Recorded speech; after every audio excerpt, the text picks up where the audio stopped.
Hello, everybody. Right now, I'd like to talk to you about CCOT, the Salvadoran prison that was recently scheduled to air a news story on CBS. It was actually pulled to appease Donald Trump and the Trump administration. Now, why is this important? Well, because finally the United States news system pulled something really pulled a story and squashed a story in the best interest of elites, and people finally got mad about it. I mean, that's what I'm kind of looking at it. Barry Weiss, who is in charge of the news division over at CBS, is really just doing the Republican Party's bidding every chance that she can get. So basically, she's trying to turn it into Fox News. From an administration standpoint, they're only going to use media that tries to make the Republicans look good and tries to squash all the things that makes them look bad. So the thing is CNN already kind of does this. They don't do it to this extent, but they caught a backlash for it. They're really just establishment garbage. So I remember when there was absolutely no pushback for any war that's ever being started. There's never been. I remember when the Iraq and Afghanistan war was started, cable news was just beating the war drum and cheerleading it the whole time. So me to see actually a cable news getting a backlash for pulling a story on behalf of an elite, I think it's awesome. Now, MSNBC, who's supposed to be liberal, has actually gotten rid of Mehdi Hassan, who's blown up on the internet for talking about Israel's foreign policy and the lack of ethics they have in their security forces. That whole little some form of genocide thing in Palestine. Got rid of him over that. There wasn't really much of a backlash, though, because, frankly, this is something that will bother a lot of people, but most people don't like the Palestinians. There's pockets of people inside of each country that have a support for them, but it's generally under 40%. And it's basically, in this country, it's, I guess, fringe talking heads like me that support them. And then there's a couple people that use it as an identity marker, but don't really know what's going on. Basically, nobody likes the Palestinians. Not a majority, at least. Now, there are definitely people that are sincere about it. But MSNBC still decided to take a dump on Mehdi Hassan, even if he's factually reporting, because it's not in the best interest of the DNC donors, and it's not in the best interest of the RNC donors. It's just one little example.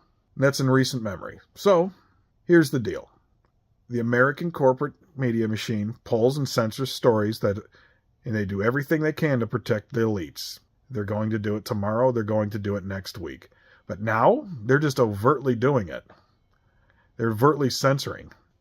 So it's going to be one little step closer to authoritarianism now. And what can we do about it? Well, remember that they do this. And here's something that you can do. And you can do this today. You can do this tomorrow, next week, the week after that, the month after that, and for the rest of your life. You can assume that the MSNBC, CNN, Fox News, CNBC, all of them are a bunch of corporate propaganda that can't be trusted. In the description, I'm going to have a link to an Al Jazeera article that's covering what I talked about. It's going to go into a couple more details that I didn't go into, and it's going to cover a little bit what's going into the politics behind what led to the decision of pulling the CCOT story. And of course, it read just fine, like a standard thing. It's by Al Jazeera, which is owned by the country called Qatar. It's actually owned by it's owned by an oil company. A fossil fuels company. See, Al Jazeera does this all the time. Anything that goes against the Qatar's best interest, if it upsets any of the reactionaries and the bigots in Qatar, well, they get their panties in a bunch and they start censoring and they start collaborating with the government and they start screwing over local protesters. Al Jazeera is really just as bad as Fox News. But if it's not if it's not something that is perceived as the elite's problem, they get to do a little bit of journalism. So right now, when you go ahead and read Al Jazeera outside of the Middle East, because anybody that writes and stuff in that, it's garbage. It's just authoritarian horse crap. It's nothing more, nothing less. It's just Fox News in the Middle East. But if you really look into it any more than that, outside of the oligarchs' feelings that are in the Middle East, they're pretty honest. They're really accurate. That's going to be the direction we're going in. We're going to be that country that's going to be just like it is in Qatar. If it's outside of the country and it's not going to offend all the elites in this one, we're going to see journalism. If it's not in the best interest of the elites in this one, in other words, if it doesn't protect corporate power and protect rampant cronyism and corruption, well, I think you already know what's going to happen. Go ahead. Articles in the description. Just saying, our country and the Republican Party has more in common with the reactionaries in the Middle East than they do with mainstream America. And unfortunately still, most white people in poverty still bootlick them like their tongue doesn't hate it.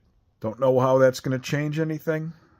The change is only going to come in through them, and I just don't see it happening. So let's brace ourselves. We're becoming one of those countries. As a matter of fact, we already are one of those countries. Let's see how bad we can get.